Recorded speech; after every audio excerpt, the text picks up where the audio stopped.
Les amis, où en est le Barça sur les dossiers Julián Álvarez et Ferran Torres? Voyons comment la presse espagnole analyse le sujet. Regardez Sport de ce lundi matin. Le plan pour signer un numéro 9 avec la photo d'Álvarez. Le Barça aurait décidé de jouer de patience, les amis, pour voir venir le joueur de l'Atlético. Aucun empressement, car le board catalan considérerait que Flick disposerait d'une ligne d'attaque suffisamment qualitative. En page intérieure, on parle, vous le voyez, de tranquillité, et on rappelle qu'avec les signatures de Gordon de Newcastle et d'Adeyemi du Borussia, eh bien le secteur offensif a déjà été largement renforcé depuis le départ de Lewandowski, mais le Polonais était un vrai numéro 9 et ce poste reste vacant. Gordon et Adeyemi sont des joueurs de couloir offensif. C'est là que le dossier Ferran Torres est à examiner dans le même temps. L'un ne va pas sans l'autre. Voici la une du Mundo Deportivo. Ferran ne serait pas en vente. Traduction: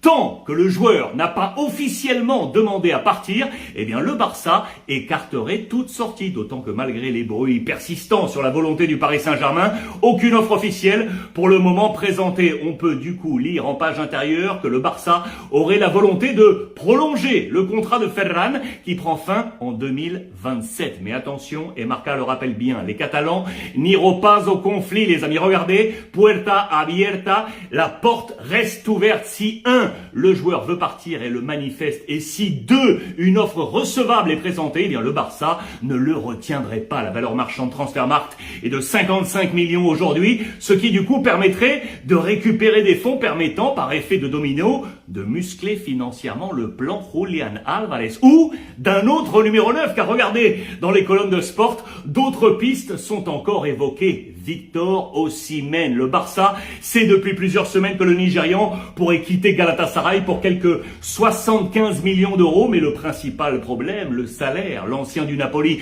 perçoit 15 millions nets à l'année, plus bonus, incompatible avec la grille salariale du Barça. Autre difficulté, dans son contrat actuel, Osimhen posséderait la totalité de ses droits d'image. Autant de points qui rendent compliquée l'opération, et Tottenham, attention, serait sur le coup. Autre profil sur les tablettes du Barça, regardez en bas, Vlahovic de la Juve, il est libre, donc là le Barça devrait sortir uniquement la fameuse prime à la signature. Selon Sport, le joueur avait déjà été proposé en début de mercato, mais avec alors une prime à 10 millions et un salaire à 8 millions net, trop lourd. Les semaines ont passé, Vlahovic serait prêt à baisser ses chiffres, mais attention, car il disposerait également d'une offre XXL de Beşiktaş. Rien n'est joué, tout est ouvert. Que va-t-il se passer suite au prochain épisode?